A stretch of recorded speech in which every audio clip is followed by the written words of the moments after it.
Welcome to medical tuber. तो friends आज जो हम एमसीक्यूज लेके आए हैं वह है बायोलॉजी एमसीक्यूज, वो भी हिंदी में। फ्रेंड्स चलिए स्टार्ट करते हैं आज का हमारा एमसीक्यूज।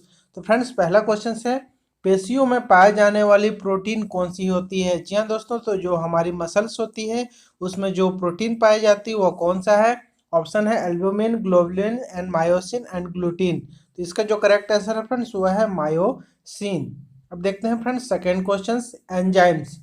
तो एंजाइम्स क्या होता है फ्रेंड्स? तो कार्बनिक उत्प्रेरक हैं या फिर विशिष्ट पदार्थ पर ही क्रियाशील होते हैं, उपयुक्त ताप एवं पीएच पर अधिक क्रियाशील होते हैं, या फिर उपरोक्त सभी। तो इसका जो करेक्ट आंसर है फ्रेंड्स वह है क्वेश्चन नंबर सेकेंड का आंसर नंबर फोर्थ, उपरोक्त सभी। चलिए नेक्स्ट क्वेश्चन की ओर बढ़ते हैं। क्वेश्चन नंबर थर्ड है, टिंडल प्रभाव दिखाई देता है। तो टिंडल प्रभाव किसमें दिखाई देता है? कांच, केरोसिन में, जल में, या फिर जीव द्रव्य में। तो इसका जो करेक्ट आंसर है वह है जीव द्रव्य में। Next question number four, mitochondria केंद्र है। माइटोकांड्रिया फ्रेंड्स जैसे कि हम लोग काफ़ी पहले से पढ़ते आ रहे हैं, माइटोकांड्रिया जो होते हैं वह ऊर्जा मुक्ति का या जल संग्रहण का, प्रोटीन संश्लेषण का, या फिर वसा संश्लेषण का। तो माइटोकांड्रिया को ऊर्जा गृह कहा जाता है फ्रेंड्स, इसलिए ऊर्जा मुक्ति का यह कह सकते हैं माइटोकांड्रिया केंद्र होता है। नेक्स्ट क्वेश्चन है friends question number 5, cell organelle जिनमें इलेक्ट्रॉन्स का अभिगमन पाया जाता है या इलेक्ट्रॉन ट्रांसपोर्ट होता है वह कौन सा होता है? ऑप्शन नंबर फर्स्ट है केंद्रक, सेकेंड माइटोकांड्रिया, थर्ड है गोल्गी कॉय एंड फोर्थ है तारक केंद्र। तो इसका जो करेक्ट आंसर है फ्रेंड्स वह आंसर नंबर 4 है तारक केंद्र। नेक्स्ट क्वेश्चन नंबर 6, किसका संबंध आनुवंशिक इंजीनियरिंग से है? तो आनुवंशिक इंजीनियरिंग से जो संबंधित होती है वह हाइब्रिड। फ्रेंड्स आप जैसे कि आनुवंशिक से रिलेटेड होते हैं, आप सभी को पता है हाइब्रिड, किंतु जो आनुवंशिकी से संबंधित है उसके इंजीनियरिंग से तो हाइब्रिड नहीं आता है, क्योंकि यह प्लाज्मिड के अंतर्गत आता है, इसलिए इसका जो करेक्ट आंसर होता है वह है प्लाज्मिड। नेक्स्ट क्वेश्चन नंबर 7 है, बायोलॉजी में इस शताब्दी में की गई सबसे प्रमुख खोज। तो फ्रेंड्स इस शताब्दी वर्ष में जो सबसे प्रमुख खोज है, ऑप्शन नंबर फर्स्ट है antibodies, second RH factor, third gene and fourth है ब्लड ग्रुप। तो फ्रेंड्स इसका जो करेक्ट आंसर है वह है आंसर नंबर थर्ड, जीन की खोज की गई है। तो फ्रेंड्स जो जीन का खोज हुआ है वह 1909 में हुआ है, और इनका खोज जो किए हैं वह जो दानिश बोटेनिस्ट हैं, प्लांट फिजियोलॉजिस्ट एंड जेनेटिक्स होते हैं, जिनका नाम है विलियम जॉनसन, जो 1909 में इसका खोज किए थे। नेक्स्ट क्वेश्चन से, शरीर में ऊतक जो सबसे अधिक शक्ति का प्रयोग में लाता है, तो इसका correct answer friends muscular tissues या पेशीय ऊतक कहते हैं। नेक्स्ट क्वेश्चन नंबर 9, किस वर्ण में पुष्प रहित बीजधारी पादप रखेंगे? तो इसके लिए थैलोफाइट, ब्रायोफाइट, पेरिडोफाइट एंड जेमिनोस्पर्म। तो फ्रेंड्स यह पुष्प रहित जो बीजधारी पादप रखेंगे, अर्थात जो बीजधारी पौधे होते हैं जिनमें पुष्प नहीं होते हैं, तो इसे कौन सा वर्ग में रखा जाता है? तो इसका जो करेक्ट आंसर है वह है जिम्नोस्पर्म। नेक्स्ट क्वेश्चन से, रोग विज्ञान अध्ययन है विभिन्न पौधों की बीमारियों का। एल्जे, फंगी, शरीर क्रिया विज्ञान या फिजियोलॉजी, सस्य पौधों का। तो इसका जो करेक्ट आंसर है फ्रेंड्स सस्य पौधों का जो रोग विज्ञान अध्ययन होता है वह सस्य पौधों का कहलाता है। नेक्स्ट क्वेश्चन नंबर 11, पौधा जो पुराने संसार से नए संसार में लाया गया है, तो उसका ऑप्शन है गेहूं, आलू, ईख या जिसको गन्ना कहते हैं, या फिर चावल। जो पुराने संसार से नए संसार पे लाया गया है तो वह होता है चावल। नेक्स्ट क्वेश्चंस, लिनियस द्वारा की गई पादप वर्गीकरण प्रणाली कृत्रिम थी, क्योंकि लिनियस प्रकृति वैज्ञानिक नहीं थे, जाति वृत्तीय पर आधारित थी, केवल आकारिकी पर आधारित थी, या फिर क्रियात्मक या आकारिकी लक्षण पर आधारित थी। तो इन चारों में से जो लिनियस द्वारा दी गई पादप वर्गीकरण प्रणाली कृत्रिम है, क्योंकि वो जो केवल आकारिकी पर आधारित थी, इस कारण से यह कृत्रिम प्रणाली कहलाती है। इसका आंसर है answer number 3। Next question number 13 है फ्रेंड्स। वे पौधे जिनमें जनन अंग या रिप्रोडक्टिव ऑर्गन एक कोषीय होते हैं, उसे किस वर्ग में रखा जाता है? Bryophytes, thallophytes, gymnosperms and pteridophytes. And इसका जो करेक्ट आंसर है फ्रेंड्स वह है थैलोफाइट्स। थैलोफाइट्स में रखे जाते हैं जो एक कोशिकीय होते हैं। Next questions, national botanical research institute है, तो NBRI जो नेशनल बोटेनिकल रिसर्च सेंटर है या इंस्टीट्यूट है वह कहाँ है? देहरादून, लखनऊ, कलकत्ता या फिर मद्रास? तो ये होता है लखनऊ पे स्थित है। नेक्स्ट क्वेश्चन, बैंथम व हुकर की वर्गीकरण प्रणाली है, तो कौन सी प्रणाली है? कृत्रिम, प्राकृतिक प्रणाली या नेचुरल, या दोनों, या फिर कुछ भी नहीं? तो इसका जो करेक्ट आंसर है फ्रेंड्स वह है नेचुरल प्रणाली, क्योंकि यह प्राकृतिक प्रणाली की बैंथम व हुकर की वर्गीकरण प्रणाली कहलाती है। नेक्स्ट है वह क्रिया जो प्रकाश से प्रभावित नहीं होती है, बीज अंकुरण, खाद्य निर्माण, पुष्पन या फिर निषेचन? तो फ्रेंड्स काफ़ी इंपॉर्टेंट क्वेश्चन है कि वह क्रिया जो प्रकाश से प्रभावित नहीं होती है, तो ऑप्शन नंबर फर्स्ट है seed germination, food synthesis, flowering या फिर फर्टिलाइजेशन। तो जो फर्टिलाइजेशन की क्रिया होती है उसमें प्रकाश से प्रभावित नहीं होती है। नेक्स्ट क्वेश्चंस, जीवों पर प्रकाश के प्रभाव का अध्ययन होता है, तो जीवों पर जो प्रकाश का प्रभाव होता है उसका अध्ययन किया जाता है, तो उसे फोटोबायोलॉजी कहेंगे। साथ में सिंपल सा आंसर फ्रेंड्स फोटोबायोलॉजी कहलाता है। नेक्स्ट है एक्सोबायोलॉजी में अध्ययन करते हैं, एक्सोबायोलॉजी में किसका अध्ययन किया जाता है? ऑप्शन है एक्सोडर्मिस का, स्थलीय जीवों का, वायु के जीवों का, या फिर अन्य ग्रह के जीवों का? एक्सोबायोलॉजी काफ़ी इंपॉर्टेंट क्वेश्चन है फ्रेंड्स। एक्सोबायोलॉजी का अध्ययन जो होता है वह जो अन्य ग्रह से आए हुए जीव रहते हैं उनका अध्ययन किया जाता है एक्सोबायोलॉजी के माध्यम से। चलिए नेक्स्ट क्वेश्चन की ओर बढ़ते हैं। क्वेश्चन नंबर 19 है, डॉक्टर हरगोविंद खुराना ने किसकी खोज की है? प्रोटीन संश्लेषण की खोज की है, प्रयोगशाला में जीन संश्लेषण की खोज की, डीऑक्सीराइबोज शर्करा का विश्लेषण किया अर्थात DNA का, नाइट्रोजिनस क्षारकों का संश्लेषण किया? तो इसका जो करेक्ट आंसर है फ्रेंड्स वह है आंसर नंबर सेकेंड, प्रयोगशाला में जीन संश्लेषण की खोज की। नेक्स्ट क्वेश्चंस, किस वर्ग में बीजाणु वाले संवहन ऊतक युक्त पुष्प विहीन पौधे रखेंगे? थैलोफाइटा, ब्रायोफाइटा, टेरिडोफाइटा या फिर जिम्नोस्पर्म? एंड इसका जो करेक्ट आंसर है फ्रेंड्स वह है pteridophyta, answer number 3। Next questions, जाति वृत्ति वर्गीकरण पद्धति का प्रस्ताव किया था जॉर्ज बेंथम, हचिनसन और लिनियस ने या फिर मेंडल ने? तो जाति वृत्ति वर्गीकरण का जो पद्धति का प्रस्ताव किया था वह है हचिनसन के द्वारा। चलिए अब नेक्स्ट क्वेश्चन की ओर बढ़ते हैं। क्वेश्चन नंबर 22, नवीन वर्गीकरण पद्धति न्यू सिस्टमैटिक किसने प्रस्तुत की? जूलियस हक्सले, नीलियस या फिर डार्विन या फिर इनमें से कोई नहीं? तो फ्रेंड्स डार्विन का आपको क्या है, डार्विन या जूलियस हक्सले? तो जो इसका करेक्ट आंसर होता है वह है जूलियस हक्सले ने नवीन वर्गीकरण पद्धति या फिर न्यू सिस्टमैटिक्स प्रस्तुत किए हैं। नेक्स्ट है अधिक आवर्धन जो एक इलेक्ट्रॉन सूक्ष्मदर्शी दे सकता है, तो जो इलेक्ट्रॉन सूक्ष्मदर्शी देता है वह कितने गुना जो नॉर्मल जो एक वो होता है जैसे माइक्रोस्कोपी जब किया जाता है तो जो पार्टिकल्स जो उसके वायरस या जो भी है जो आर्टिकल्स होते हैं उन आर्टिकल्स के कितने गुणा बढ़ा दिया जाता है?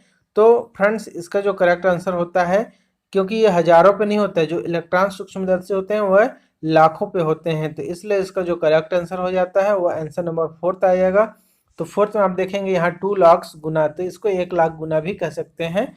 तो इसको 2 लाख गुना बढ़ा देता है। जो भी आपका आर्टिकल्स है उसको 2 लाख गुना बढ़ाकर उसको दिखाया जाता है। तो आप सोच सकते हैं कि एक माइक्रोस्कोप, इलेक्ट्रॉन माइक्रोस्कोप पे एक छोटा सा जो आर्टिकल्स है, जो वायरस है, जो हमें नग्न आंखों से नहीं देखा जा सकता, उसको 2 लाख गुना बढ़ा के उसको देखा जाता है। चलिए अब नेक्स्ट क्वेश्चन की ओर बढ़ते हैं। क्वेश्चन नंबर 24 है, रॉबर्टसन्स के अनुसार कोशिका कला में लिपिड क्षेत्र की मोटाई होती है तो 10 to 20 आर्मस्ट्रॉन्ग, 25 to 35 या फिर 40 to 60 एंड 35 to 50 आर्मस्ट्रॉन्ग्स। तो जो रॉबर्टसन के अनुसार कोशिका कला में जो लिपिड क्षेत्र की मोटाई होती है वह होती है 25 to 35 आर्मस्ट्रॉन्ग। नेक्स्ट क्वेश्चन से फ्रेंड्स, जीव द्रव्य में सबसे अधिक मात्रा किस कार्बनिक पदार्थ का होती है? तो जीव द्रव्य, हर कोशिकाओं में जीव द्रव्य पाए जाते हैं। उस जीव द्रव्य में जो सबसे अधिक मात्रा होती है, सबसे ऑप्शन है H2O, प्रोटीन, कार्बोहाइड्रेट्स, डीएनए, अर्थात जल की या प्रोटीन की या फिर कार्बोहाइड्रेट्स या फिर डीएनए। तो सबसे अधिक डीएनए जो कार्बनिक पदार्थ होते हैं तो वो कार्बनिक पदार्थ का नाम होता है प्रोटीन। तो जो हमारे जीव द्रव्य होते हैं, कोशिका द्रव्य जिसको जीव द्रव्य भी कहते हैं, इसमें प्रोटीन की मात्रा सबसे अधिक पाई जाती है। नेक्स्ट क्वेश्चन है, न्यूक्लियक एसिड किसमें होते हैं? केंद्रक में, कोशिका द्रव्य केंद्रक और कोशिका द्रव्य केंद्रक व राइबोसोम। तो फ्रेंड्स न्यूक्लियक एसिड, जो न्यूक्लियक एसिड होते हैं वह कहाँ पाए जाते हैं? तो इसका जो करेक्ट आंसर हो जाता है फ्रेंड्स, वो केंद्रक और कोशिका द्रव्य दोनों में न्यूक्लियक एसिड पाए जाते हैं, इसलिए इसका करेक्ट आंसर हो जाएगा answer number 3। Next question number 127, gene में होते हैं। जीन जो होते हैं, मनुष्य में जीन पाए जाते हैं, आप सभी को पता है फ्रेंड्स जीन्स। तो जो मनुष्य का जो जीन होते हैं उसमें क्या क्या होते हैं? ऑप्शन नंबर फर्स्ट है हिस्टोन, दूसरा है फास्फो प्रोटीन, थर्ड है हाइड्रोकार्बन्स एंड फोर्थ है पॉलीन्यूक्लियोटाइड्स। तो जो जीन होती हैं उस जीन में पॉलीन्यूक्लियोटाइड्स पाया जाता है, तो इसलिए इसका करेक्ट आंसर हो जाएगा आंसर नंबर 4। नेक्स्ट क्वेश्चन, अंतःप्रद्रव्य जालिका एंडोप्लाज्मिक रेटिकुलम का कार्य है। तो ऑप्शन नंबर फर्स्ट है प्रोटीन सिंथेसिस, बी है फैटी एसिड्स का निर्माण, थर्ड है peptide bonds formation and fourth है उपरोक्त में से कोई नहीं। तो इसका जो करेक्ट आंसर हो जाएगा फ्रेंड्स 128 का आंसर नंबर थर्ड है, पेप्टाइड बॉन्ड फॉर्मेशन अंतःप्रद्रव्य जालिका का कार्य होता है। नेक्स्ट क्वेश्चन, प्रोफेज के समय गुणसूत्र या क्रोमोसोम होते हैं। तो जो प्रोफेज की अवस्था होती है उस समय गुणसूत्र या क्रोमोसोम किस प्रकार के होते हैं? बड़े या मुड़े होते हैं, बड़े या सीधे होते हैं, या फिर संकुचित व मोटे सर्पिल होते हैं, या बहुत संकुचित मोटे बिना मुड़े होते हैं। तो जब प्रोफेज अवस्था होती है उस समय जो गुणसूत्र होते हैं वो संकुचित, मोटे तथा सर्पिल प्रकार के होते हैं। Next question friends, question number 30 है, किसमें होता है एकल सूत्र DNA, single strand DNA? Single strand DNA किसमें पाया जाता है? टीएमवी, साल्मोनेला, X174 या फिर बैक्टीरिया। तो फ्रेंड्स इसका जो ऑप्शन नंबर फर्स्ट है टीएमवी, तो टोबैको मोज़ेक वायरस जिसमें आरएनए होता है, साल्मोनेला, साल्मोनेला टाइफी होते हैं, एंड जो थर्ड नंबर है फ्रेंड्स इसको कहते हैं 5X174 और ए बैक्टीरिया। तो फ्रेंड्स जो इसमें सिंगल स्ट्रैंड होते हैं वो वायरस में पाए जाते हैं, आप सभी को पता है। तो इस वायरस में जो आंसर नंबर थर्ड है 5X74, जो 5X74 होता है उसमें सिंगल स्ट्रैंड डीएनए पाया जाता है। एक वायरस होता है जो Escherichia coli and DNA first based genome और sequenced. This work was completed by the Sanger and his team in 1977 में बताया गया कि डीएनए सिंगल स्ट्रैंड 5X174 में पाया जाता है।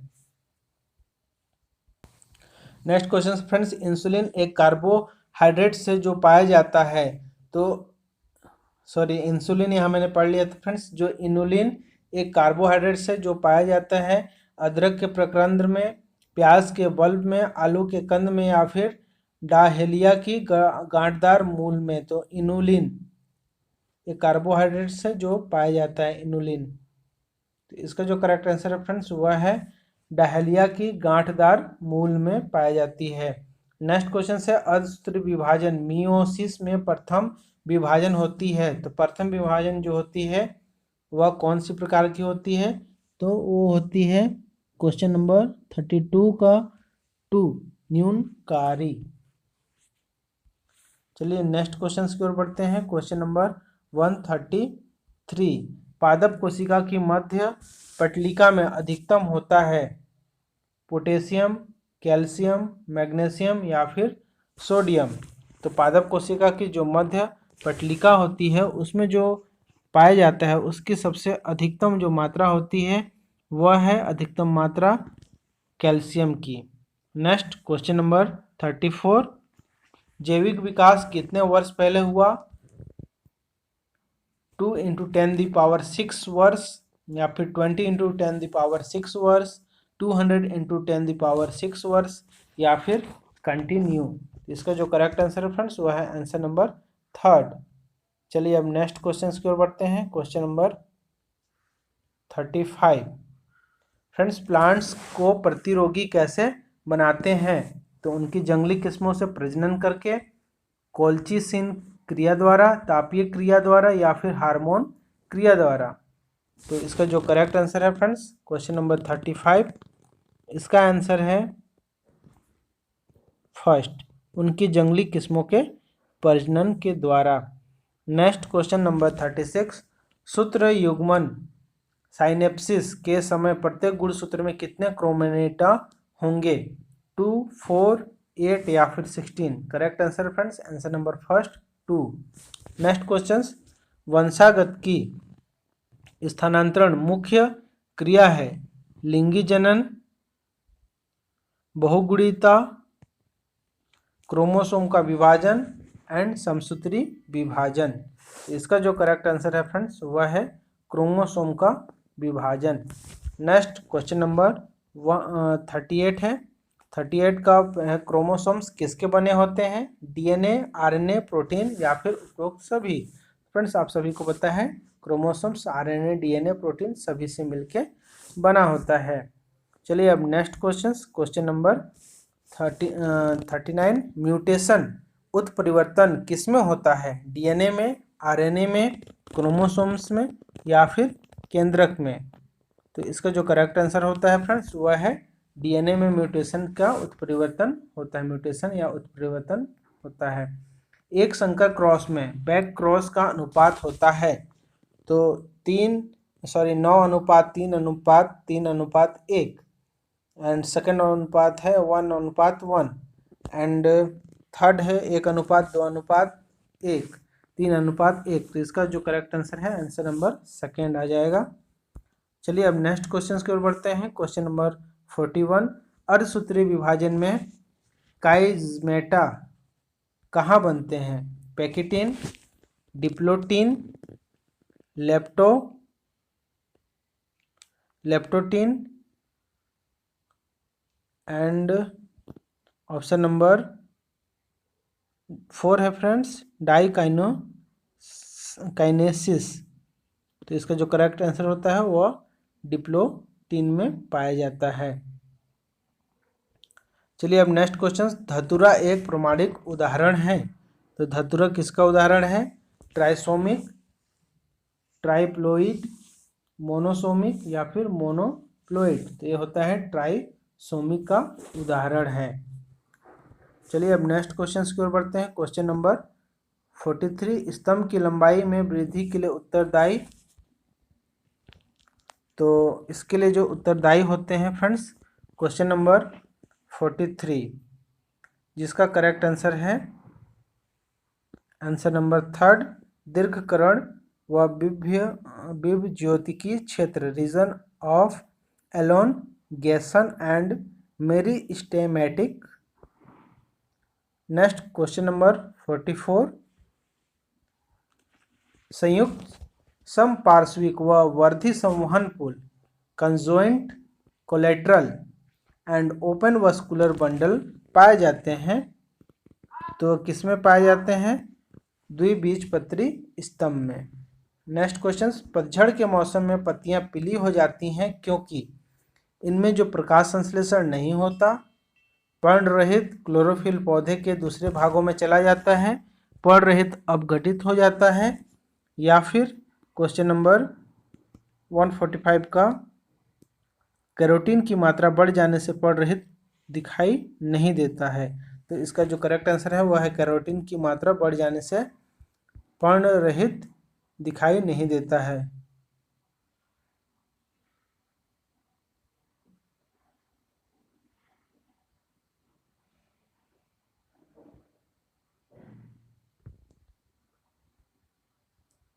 नेक्स्ट है हेयर फॉलिकल के साथ ही पानी जाने वाली ग्रंथि है तेल ग्रंथि, श्वेत ग्रंथि, माइबोमियन ग्रंथि या फिर मोम ग्रंथि।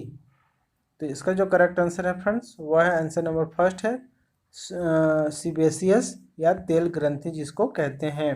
केचुए के परिसंचरण तंत्र में अग्र लोब इंटीरियर लोब को अग्र हृदय नहीं कहा जाता, क्योंकि इसलिए नहीं कहा जाता क्योंकि यह किसी भी दिशा में रक्त का परिसंचरण नहीं करता है। नेक्स्ट क्वेश्चन से फ्रेंड्स, बाह्य लक्षण के से तिलचट्टे को मादा से कैसे पहचाना जा सकता है? तो इसका जो करेक्ट आंसर है गुद कंटिकाओं से। नेक्स्ट क्वेश्चन, शुक्राणु जिसमें स्पष्ट केंद्रक होता है क्या कहलाता है? तो इसे जो कहते हैं उसका नाम है फ्रेंड्स यूपायरिन। Next and last question friends आज का हमारा पार्ट 1 का, रिंग सेंट्रियोल कहाँ पाया जाता है? तो जो रिंग सेंट्रियोल होता है शुक्राणु के मध्य भाग के पिछले सिरे पर पाया जाता है। सेकेंड पार्ट में मैं और 50 क्वेश्चंस लेके आऊँगा। तो उम्मीद करता हूँ ये वीडियो आपको पसंद आया है। तो बायोलॉजी के एग्जाम्स के लिए, चाहे आप नर्सिंग के कर रहे हो, एसएससी कर रहे हो, ये काफ़ी इंपॉर्टेंट क्वेश्चन है, या फिर नीट का एग्जाम कर रहे हो। तो फ्रेंड्स चलिए स्टार्ट करते हैं आज हमारा, और सेकेंड पार्ट्स के साथ मिलेंगे। तब तक के लिए जय Hind, thank you for watching, have good day.